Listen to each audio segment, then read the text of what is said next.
బిడ్డ పుట్టాక ఆ బిడ్డను అన్విత పెంచుతుందని, ఆమె మంచి అమ్మాయని లాస్యతో అవినాష్ అండంతో లాస్యకు కోపమాగలేదు. అంటే నేను మీ ఇద్దరికీ బిడ్డను కనిచ్చే సర్గేట్ మెదర్లా కనిపిస్తున్నానా అని అంది లాస్య. నువ్వు ఎలా అయినా అనుకో, నేను మాత్రం నిన్ను పెళ్లి చేసుకోను. చేసుకునే ఉద్దేశం కూడా నాకు లేదు. అన్విత నాకు దూరమైనప్పటి నుండి నా మనసంతా ఆమె మీదే ఉంది. నిజానికి నేను తనను చాలా లవ్ చేస్తున్నాను. తను నా దగ్గర నుండి దూరం అవ్వకముందే తన మీద నాకు లవ్ ఉంది. ఆ విషయం నాకు ఇప్పుడిప్పుడే అర్థమవుతుంది అని అన్నాడు అవినాష్. అతడి మాటలకు షాక్ అవుతూ చూస్తూ ఉండిపోయింది లాస్య. ఎన్నో రోజులుగా ప్లాన్ ప్రకారం అవినాష్ ఫ్యామిలీలో స్థానం సంపాదించుకోవడం కోసం ఆమె చేస్తున్న ప్రయత్నమంతా బూడిదలో పోసిన పన్నీరులా అయిపోయిందని ఆమె బాధపడుతోంది. ఆ బాధతోనే అవినాష్ వైపు చూస్తూ, నన్నంత ఈజీగా ఎలా వదిలేస్తావు అవినాష్? నేను నీకోసం ఎంత చేశాను?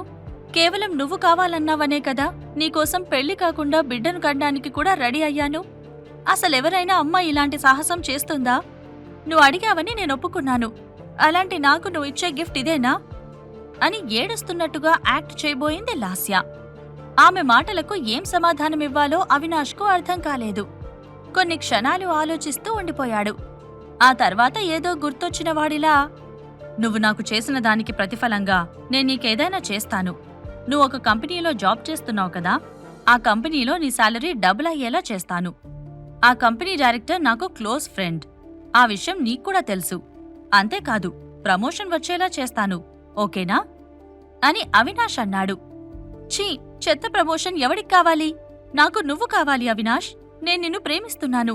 నీతో నేనెప్పుడు కలిసిపోయానో అప్పట్నుంచి నువ్వే నాకన్నీ అనుకున్నాను. అలాంటిది ఇప్పుడు నన్ను మోసం చేయడానికి రెడీ అయిపోతున్నావా అని కొంచెం గట్టిగా అడిగింది లాస్య. ఇందులో మోసమేముంది? మీ అక్క భర్తగా నేనున్నప్పుడే నువ్వు నన్ను కోరుకున్నావు. మీ అక్కను నువ్వు మోసం చేయాలనుకోలేదా? అలా అనుకోకపోతే నన్నెందుకు కోరుకున్నావు? అఫ్కోర్స్ ఆ టైంలో నువ్వు నాకు నచ్చావు, అందుకే నీతో కలిశాను. కానీ నిజంగా ఆలోచిస్తే నువ్వు నాకు సరైన మ్యాచ్ కాదనిపిస్తుంది. అన్విత నాకు పర్ఫెక్ట్ మ్యాచ్ అనిపిస్తుంది. తను వెళ్ళినప్పటినుంచి నా మనసులో ఏదో బాధ. చేతిలో ఉన్న బంగారాన్ని వదిలేసి ఖాళీగా ఉన్న ఆల్చిప్పని పట్టుకున్నట్టు అనిపిస్తుంది అని అన్నాడు అవినాష్. ఆ మాటలను లాస్య తట్టుకోలేకపోతోంది. చిన్నప్పటినుంచి అన్విత మీద లాస్యకు కోపముంది. ఆమెను ఎవరు మెచ్చుకున్నా కూడా లాస్య ఓర్చుకునేది కాదు. ఇప్పుడు చివరికి తనకు మొగుడు కావాల్సిన వాడు కూడా అన్విత గురించి అంతలా పొగుడుతుంటే తట్టుకోలేక, నువ్వు తప్పుగా ఆలోచిస్తున్నావు అవినాష్. అసలు బంగారాన్ని నేను, అన్విత ఖాళీ ఆల్చిప్పలాంటిది అని గట్టిగా అరిచింది.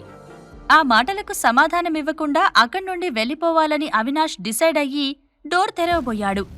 అంతలో సడన్గా అవతలి వైపు నుండి తలుపుని ఎవరో తెరిచారు. ఒక్కసారిగా ఇద్దరి తలలు తలుపు వైపు మళ్ళాయి. అక్కడ భారతి నిలబడింది. ఆమె మొహం కోపంగా ఉంది. భారతి ఏం చెబుతుందా అని అవినాష్ లాస్యలు ఎదురుచూస్తున్నారు. అంతలో, మీరిద్దరూ ఎందుకంతలా అరుచుకుంటున్నారు? నాకు సీరియల్ చూడ్డానికి చాలా ఇబ్బందిగా ఉంది. హాల్లో ఉన్న టీవీ పాడైందని పైకి వస్తే పైన మీ అరుపులకు నాకు డిస్టర్బ్ అవుతోంది. ఇంతకీ ఏమైంది? ఎందుకు అరుచుకుంటున్నారు అని అంది భారతి. ఏం లేదమ్మా అని అవినాష్ అక్కడ్నుంచి వెళ్ళిపోతుంటే అతన్ని ఆపేసిన భారతి, ఏం లేదని నువ్వు చెప్తున్నావు, కానీ నీ మొహం చూస్తే నాకు తెలుస్తోంది ఏదో ఉందని. ఇప్పుడు లాస్య మీద అంతలా కోపడ్డం కరెక్ట్ కాదు అవినాష్. ఇప్పుడు తను ప్రెగ్నెంట్. ఈ టైంలో మూడ్ స్వింగ్స్ చాలా ఉంటాయి. చిరాకు ఊరికే వస్తుంటుంది. కాబట్టి అనవసరంగా అప్పుడప్పుడు అరుస్తూ ఉంటారు. వాటిని భరించి ఓర్చుకోవాల్సిన బాధ్యత మనది అని అంది భారతి. లాస్య కొద్దిగా హ్యాపీగా ఫీల్ అయ్యింది. అట్లీస్ట్ అత్తయ్య తన తరపున మాట్లాడుతుందని అనుకుంది. కాని అంతలోనే ఆమెకు సందేహమొచ్చింది. అంతకుముందు కూడా మంచిదానిలా కనిపించిన భారతి సడన్ గా టాయిలెట్ క్లీన్ చేయమని తన అసలు రూపాన్ని బయటపెట్టింది. ఆ విషయం గుర్తుకు రావడంతో భారతి ఇంకా ఏం మాట్లాడుతుందోనని చూస్తూనే ఉంది. ఆమె అనుకున్నట్లుగానే అప్పటి వరకు లాస్యవైపు మాట్లాడుతూ అవినాష్ను అరవద్దని చెప్పిన భారతి ఆ వెంటనే లాస్యవైపు తిరిగి, అవినాష్ అంత గట్టిగా అరుస్తుంటే అంతే గట్టిగా నువ్వు కూడా సమాధానమిస్తున్నావు. భర్తకు నువ్వు ఇచ్చే రెస్పెక్ట్ అదే నా లాస్య. అసలు అన్విత ఎప్పుడూ ఇలా బిహేవ్ చేయలేదు. మొగుడుని పల్లెత్తి మాట అనలేదు అని అంది. మీరు మాటిమాటికి అన్విత గురించి మాట్లాడడం మానేస్తారా ప్లీజ్ అని కోపంగా అంది లాస్య. అలా మానేయాలంటే నువ్వు నీ పనులు సరిగ్గా చేసుకోవాలి. అన్వితను మరిపించేలా నువ్వు పనులు చేయగలిగినప్పుడే తనను మర్చిపోతాం అని చెబుతూ, అదిగో అటు చూడు, ఆ టీవీకి మొత్తం దుమ్మే ఉంది. ఒక్కసారైనా క్లీన్ చేశావా? అన్విత అయితే రోజూ క్లీన్ చేసేది. టీవీ ఎప్పుడూ తళతళ మెరుస్తూ ఉండేది. నీకన్నా అన్విత చాలా బెస్ట్. అన్వితకు పిల్లలు పుట్టకపోవడం ఒక్కటే సమస్య. ఆ సమస్య లేకపోతే ఈ ఇంటికి నా తరువాత మహారాణి తానే అయ్యేది అని అంది భారతి. అన్విత అన్విత అన్విత, ఏంటి దాని గొప్ప? అదంత గొప్పదైతే మరి దాన్నెందుకు ఇంటి నుండి బయటకు గెంటేశావు అని ఈసారి చాలా సీరియస్గా భారతితో అంది లాస్య. ఆమె అంతలా సీరియస్ అవడంతో అవినాష్ మధ్యలో కల్పించుకొని, షటప్, ఇంకొక్క మాట ఎక్కువ మాట్లాడితే బావుండదు అని అతడు ఇంకా ఏదో చెప్పబోతుండగా ఆపేసిన భారతి, ఆగు అవినాష్, నేను తనకు సమాధానమిస్తాను కదా అంటూ లాస్య వైపు తిరిగి, ఇంతకు ముందే చెప్పాను, ఒకవేళ తనకు పిల్లలు పుడతారని తెలిస్తే అన్వితను అస్సలు బయటకు పంపించేదాన్నే కాదు అని అంది. ఇంకా అక్కడే ఉంటే అన్విత గురించి మరింత పొగుడుతూ తన గుండెకు గాయాలు కలిగిస్తారని లాస్య అనుకుంది. దాంతో అవినాష్ భారతిలకు ఎలాంటి సమాధానం చెప్పకుండా ఫాస్ట్గా మెట్లు దిగి ఇంటి నుండి బయటకు వెళ్ళిపోయింది. ఆమె అలా వెళ్ళిపోతుంటే అవినాష్ చూస్తున్నాడే తప్ప ఏమీ చేయడం లేదు. వెళ్ళురా వెళ్ళు, లాస్య వెనకే వెళ్ళు. తను చాలా కోపంగా ఉంది. తను ఎక్కడికి వెళ్తుందో కనుక్కో. తనకేం జరిగినా పర్వాలేదు కాని కడుపులో ఉన్న బిడ్డకు మాత్రం ఏం జరగకూడదు. ముందు బిడ్డ సేఫ్గా బయటపడాలి అని అవినాష్తో చెప్పింది భారతి. అమ్మ మాటలు చెవిని చేరగానే వెంటనే అక్కడ్నుంచి వేగంగా కదిలాడు అవినాష్. ఇటువైపు ఇంట్లో నుంచి పూర్తిగా బయటికి వచ్చేసిన లాస్య వాళ్ళమ్మ జయశ్రీకి కాల్ చేసింది. ఆమె కాల్ చేస్తున్న సమయానికి ఇండియాలో మధ్యాహ్నం అవుతోంది. అమెరికాలో ఉన్న జయశ్రీ దగ్గర రాత్రి అవుతుంది. గాఢ నిద్రలోకి వెళ్లిపోయిన సమయంలో ఫోన్ రావడంతో కళ్ళు తెరవకుండానే కాల్ లిఫ్ట్ చేసి హలో అని అంది జయశ్రీ. మమ్మీ, నన్ను వీళ్ళు చంపేస్తారే, నన్ను వీళ్ళు బతకనివ్వరు, నువ్వెప్పుడొస్తావ్ అని అడిగింది లాస్య. ఏమైంది అని కంగారుగా అడిగింది జయశ్రీ. ఇంకా ఏం కావాలి? ఏదైతే కాకూడదని అనుకున్నామో అదే జరిగింది. అవినాష్ అన్విత వెంట పడుతున్నాడు. తననే మళ్ళీ పెళ్లి చేసుకుంటానని అంటున్నాడు. అసలు నన్ను కొంచెం కూడా ఇష్టపడ్డం లేదు. నువ్వు రాకపోతే అవినాష్ అత్తయ్య కలిసి నన్ను చంపేస్తారే అని ఏడుస్తూ చెప్పింది లాస్య. ముందు ఏడవడం ఆపేసాయి లాస్య. నేనీ మంత్ ఎండింగ్లో వస్తాను. దానికి ఇంకా వారం రోజుల టైం ఉంది. అప్పటి వరకు కొంచెం ఓపిక పట్టు అని ఆమె చెప్పింది. అప్పటిదాకా నేనెలా ఉండాలి అని చిన్నపిల్లలా మారం చేస్తున్నట్టుగా లాస్య అడగడంతో, డోంట్ వరీ బేబీ, నేనొచ్చేస్తున్నాను, అంతా నేను చూసుకుంటాను అని కాల్ కట్ చేసింది జయశ్రీ. ఇటువైపు అవినాష్ ఇంట్లో వాతావరణం గందరగోళంగా ఉంటే హోటల్ రూంలో మాత్రం చల్లగా ఉంది. ఉదయాన్నే లేచి స్పెషల్గా బాబాయ్ కోసం భోజనం రెడీ చేసి ప్రియా కారులో హాస్పిటల్కి వెళ్ళింది అన్విత. తిరిగి వచ్చి రూమ్ డోర్ ఓపెన్ చేసేసరికి ఆమె ఆశ్చర్యపోయింది. రూమ్ అంతా గులాబీ రేకులతో అలంకరించి ఉండడం చూసి నోరు తెరుచుకుని చూస్తూ ఉండిపోయింది. బెడ్ మీద ఎర్రని గులాబీ రేకులు నిండుగా పరిచి ఉన్నాయి. ఆ పక్కనే ఉన్న టేబుల్ పైన వివిధ రకాల రంగుల్లోని గులాబీ పూలతో కూడిన ఒక బొకే ఉంది. అలాగే రూమ్ మొత్తం ఎరుపు, తెలుపు, పసుపు, గులాబీ, ఆకుపచ్చ రంగుల లైట్లతో మెరిసిపోతోంది. డిమ్ లైట్ వెలుతురులో ఉన్న గది మనసులో కొత్త కొత్త ఆలోచనలు తీసుకొచ్చేలా ఉంది. ఆ గది మొత్తాన్ని పరిశీలనగా చూస్తూ ఉన్న సమయంలో సడన్ గా వెనుక నుండి ఆమె నడుమును పట్టుకున్నాడు షాడో. అతడి స్పర్శతో ఆమెలో అనేక కోరికలు కలిగాయి. నడుంపైన చేతులు వేసిన షాడో చేతులను పట్టుకున్న అన్విత, ఈరోజు తొందరగా వచ్చేసావేంటి అని అడిగింది. ఈరోజు స్పెషల్ కదా, అందుకే అని అతడు చెప్పగానే, స్పెషలా? ఏంటది అని ఆలోచిస్తూ ఉండిపోయింది అన్విత. అంతలోనే, మొద్దు, ఈరోజు నీ బర్త్డే, అది కూడా మర్చిపోయావా అంటూ అన్వితను బెడ్ మీద పడేశాడు షాడో. బెడ్ మీద ఆమె పడిన ఫోర్స్ వల్ల బెడ్ మీద ఉన్న కొన్ని గులాబీ రేకులు ఆమె శరీరంపై వచ్చి పడ్డాయి. దాంతో గులాబీ రేకుల్లోంచి విచ్చుకున్న తెల్లని కలువ పువ్వులా ఆమె కనిపిస్తోంది.